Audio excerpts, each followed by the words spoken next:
नमस्कार।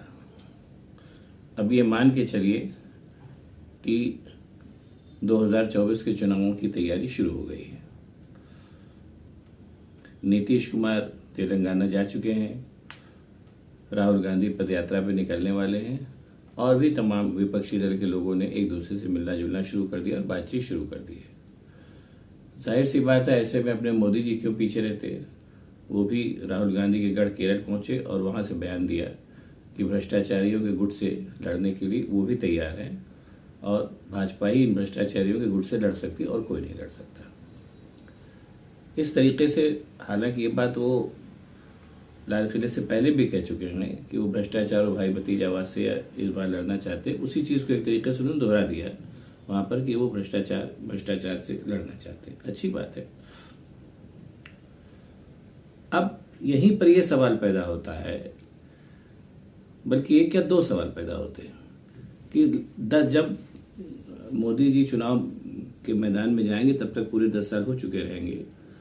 10 साल के बाद भी अभी उनको भ्रष्टाचार से लड़ने की ज़रूरत है, ये भी अपने आप में आश्चर्यजनक बात है। और ये भी है कि भ्रष्टाचार एक सनातन मुद्दा रहा है, जैसा वो बता रहे हैं, और उनका ये भी मानना है कि भाजपा के अलावा, सत्तारूढ़ दल के अलावा बाकी सारे दल भ्रष्ट हैं और विपक्ष के ज़्यादातर नेताओं पे ईडी और सीबीआई वगैरह के छापे पड़वा करके वो ऐसा साबित करने की व्यूहरचना भी रचना है, सबको दिखाई दे रही है, उसको बताने की जरूरत नहीं है।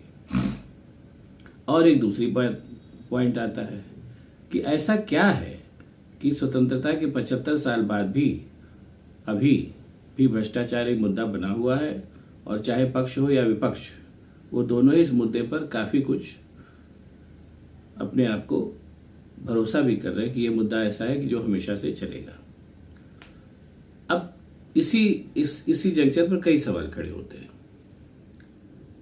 सबसे बड़ी बात तो यह है कि भ्रष्टाचार, अपना देश जिस तरीके का निर्धन और बड़ी आबादी का कमजोर सा देश है, उसमें भ्रष्टाचार जो है हमेशा से एक मुद्दा रहा है, अभी भी है और आगे भी रहेगा। और उससे भी बड़ी बात जो एक सनातन सच्चाई है, कौटिल्य ने भी कहा था कि राजकोष से चोरी करना एक परंपरा है, जब तक राजकोष रहेगा तब तक इस तरीके की चोरी रहेगी। ये कौटिल्य बहुत पहले कह गया।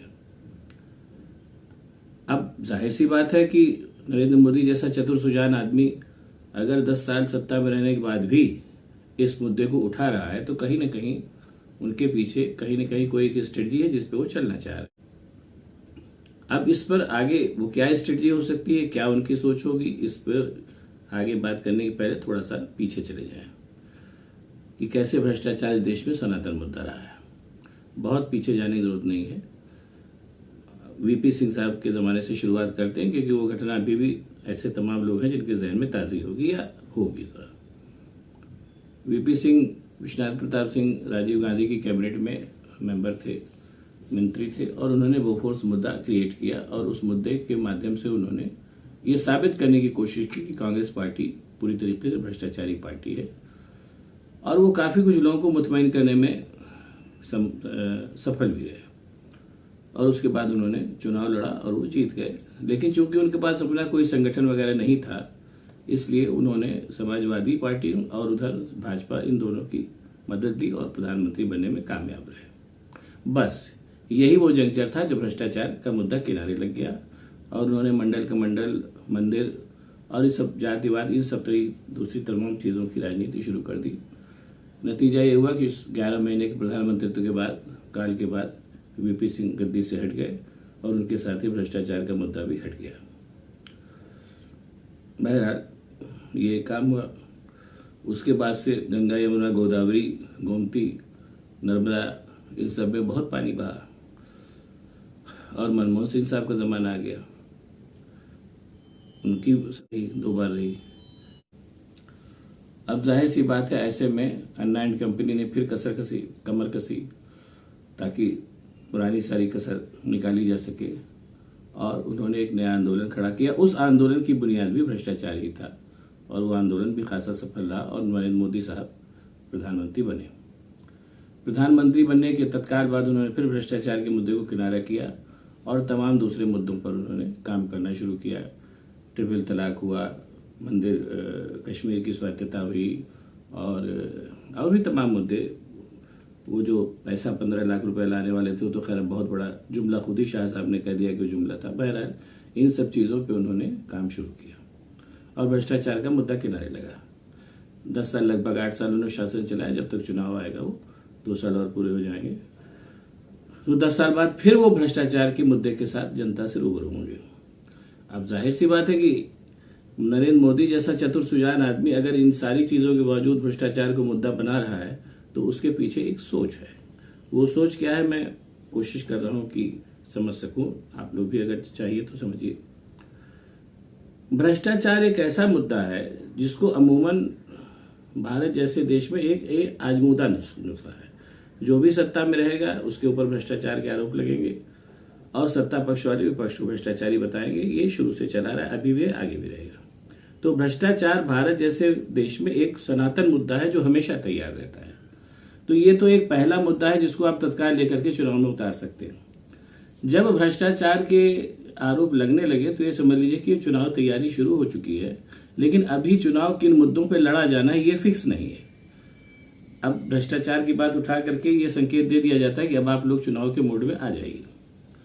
अब दूसरी बात आ गई, ये थोड़ी मनोरंजक बात है कि भ्रष्टाचार का मुद्दा एक ऐसी चटनी है जिस चटनी के साथ अगर सत्ता पक्ष थोड़ा अधपका या थोड़ा बदसायका खाना भी परोसने की कोशिश करता है तो जनता अक्सर उसको खा लेती है। पहले भी ऐसा हो चुका है, आगे भी हो सकता है। और ये चूंकि आजमाया नुस्खा है इसलिए समय समय पर सब इसको आजमाते हैं। अब नरेंद्र मोदी साहब ने भी ये मुद्दा उठा दिया। इसका मतलब एक चीज तो कन्फर्म है और ये दिखाई भी दे रही है, इसको बार बार कहने की जरूरत नहीं है कि अब चुनाव के मोड में वो भी आ चुके हैं, लोग भी आ चुके हैं। लेकिन अभी फिलहाल भारतीय जनता पार्टी के पास चुनावी मुद्दे वो कौन से मुद्दों को लेकर के जनता के बीच में जाएगी ताकि तीसरी बार भी उनकी सरकार बन सके, ये अभी तय नहीं है। इसके ऊपर मंथन चल रहा है।